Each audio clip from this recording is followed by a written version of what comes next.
ಇಷ್ಟನಾ?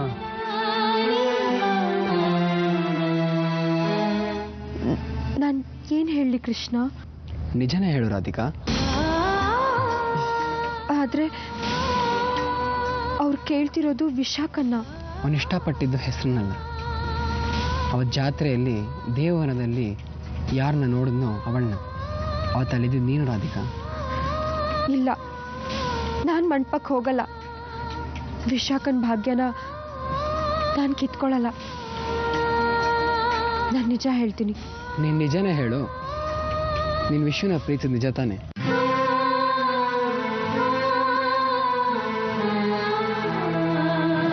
ಹೇಳು ರಾಧಿಕಾ, ನನ್ನ ಹತ್ರ ನಿಜ ಹೇಳು. ನೀವನ್ನ ಪ್ರೀತಿಸ್ತೀಯ ಅಲ್ವಾ?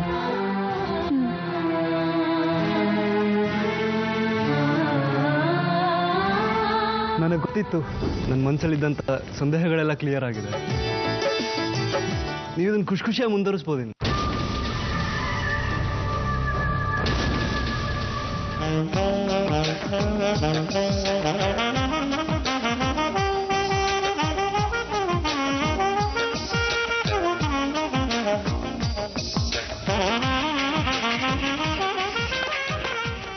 ಇವಾಗ ನಿಮ್ಮ ಮಗಳ ಮೇಲೆ ನಿಮಗೆ ಯಾವುದೇ ಅಧಿಕಾರ ಇಲ್ಲ. ಇನ್ನು ಮುಂದೆ ನಿಮ್ಮ ಮನೆಗೆ ನಿಮ್ಮ ಮಗಳು ಅತಿಥಿ ಆಗಿರ್ತಾಳೆ. ಇವಳ ಜವಾಬ್ದಾರಿ ಪೂರ್ತಿ ಅವರ ಯಜಮಾನರದ್ದಾಗಿರುತ್ತೆ.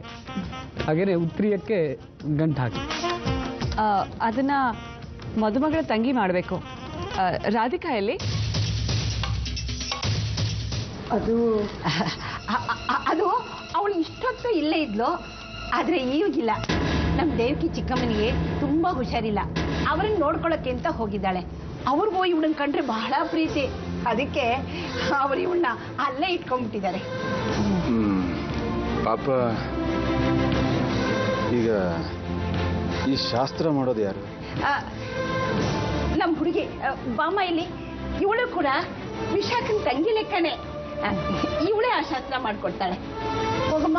ಹುಡುಗಿ ಕೈಯಲ್ಲಿ ಅರಳನ್ನು ಹೊಯ್ಬೇಕು. ಹುಡುಗಿಯ ಅಣ್ಣ ತಮ್ಮ ಯಾರಾದರೂ ಇದ್ರೆ ಕರೆಸಿ. ಇಲ್ಲ, ನಮ್ಮ ವಿಶಾಖನಿಗೆ ಅಣ್ಣ ತಮ್ಮ ಯಾರೂ ಇಲ್ಲ. ಆದರೆ ಶಾಸ್ತ್ರ ಮಾಡಲೇಬೇಕಲ್ವಾ? ಹತ್ತಿರದವ್ರನ್ನ ಯಾರಾದರೂ ಇದ್ರೆ ಕರೆಸಿ. ಹಾಂ ಪುರೋಹಿತರೆ, ನಮ್ಮ ನಂದು ಇದ್ದಾನೆ. ಸರಿ, ಬನ್ನಿ. ಬನ್ನದು 3 ಸರ್ತಿ ಅಕ್ಕನ ಕೈ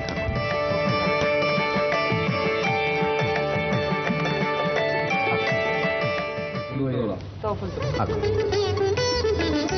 ಕೈಯನ್ನು ಹಿಡ್ಕೊಂಡು ಒಳಗಡೆ ಹಾಕಿ.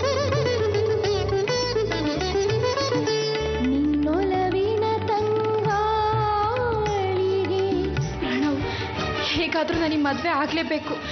ಇಷ್ಟೊತ್ತಿಗಾಗಲೇ ಶಾಸ್ತ್ರ ಶುರುವಾಗ್ಬಿಟ್ಟಿರುತ್ತೋ ಏನೋ. ಯು ಡೋಂಟ್ ವರಿ ವಿಶಾಖ, 5 ನಿಮಿಷದಲ್ಲಿ ಅಲ್ಲಿರ್ತೀವಿ.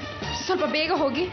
ಪ್ರಣವ್, ಅಲ್ಲೆಲ್ರಿಗೂ ಅಲ್ಲಿರೋದು ನಾನಲ್ಲ ರಾಧಿಕಾ ಅಂತ ಗೊತ್ತಾಗೋದ್ರೆ ಮಾಟುಡು. ಹೇಗಿದ್ರು ಮುಖಕ್ಕೆ ಮುಸ್ಕು ಹಾಕಿರ್ತಾರಲ್ವಾ, ಯಾರಿಗೂ ಗೊತ್ತಾಗಲ್ಲ ಬಿಡು.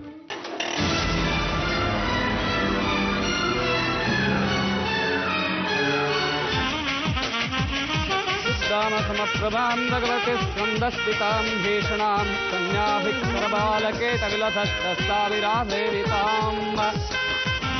ನಾನು ಹೇಳ್ದಾಗೇನೆ ಹೇಳಿ. ಧರ್ಮೇ ಚ ಅರ್ಥೇ ಚ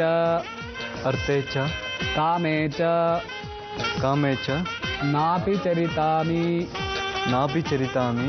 ಹಾಂ, ಪ್ರದಕ್ಷಿಣೆ ಮಾಡು.